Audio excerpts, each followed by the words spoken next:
पिछले 70 सालों में कांग्रेस सरकार ने देश की पूंजी को आने वाले भविष्य के लिए जितनी शिद्दत से संजो के रखा था, आज मोदी जी ने उस पूंजी को, उसी धरोहर को बेच कर देश को खोखला कर दिया है।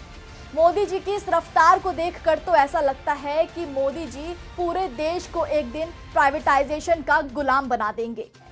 IMPCL company central government health scheme यानी कि CGHS के तहत चलने वाली डिस्पेंसरीज और क्लिनिक्स को दवाइयों की सप्लाई करती है। देश की संपत्ति का टुकड़ा टुकड़ा बेच डाला, लेकिन फिर भी मोदी सरकार के दिल को चैन नहीं आया। देश की पहचान रही तमाम बड़ी बड़ी सरकारी कंपनियों को बेचने के बाद अब मोदी जी की नजर आयुर्वेदिक दवाइयां बनाने वाली सरकारी कंपनी IMPCL यानी कि Indian medicine pharmaceutical corporation limited पर भी पड़ गई है। इसके अलावा Indian medicine pharmaceutical corporation 6000 Jan Aushadhi केंद्रों को भी दवाइयां सप्लाई करती है।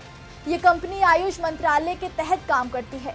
इस कंपनी में मोदी सरकार की 98.11% हिस्सेदारी है और वित्त वर्ष 2022 में IMPCL का रेवेन्यू 250 करोड़ रुपए था और प्रॉफिट मार्जिन करीब 25% था। इतने मुनाफे के बाद भी मोदी जी को शायद अपने खजाने में कमी नजर आई, तो इस कंपनी को भी बिकाऊ बना दिया। इस कंपनी में काम कर रहे लाखों लोगों का रोजगार उनसे छिन गया। यहाँ तक कि ये कंपनी कई किसानों और अन्य लोगों के लिए भी रोजगार का साधन थी। लेकिन मोदी जी के लिए बेरोजगारी तो कोई बड़ी बात है ही नहीं।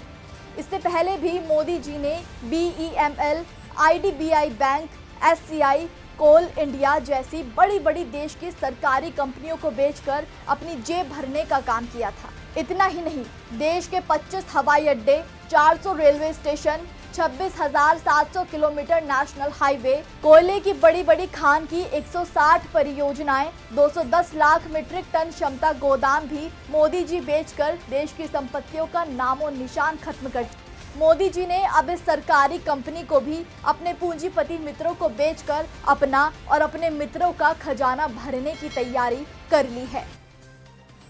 सब्सक्राइब कीजिए न्यूज रिएक्शन चैनल को और प्रेस कीजिए नोटिफिकेशन बेल को ताकि आप पास के लेटेस्ट न्यूज अपडेट्स सबसे पहले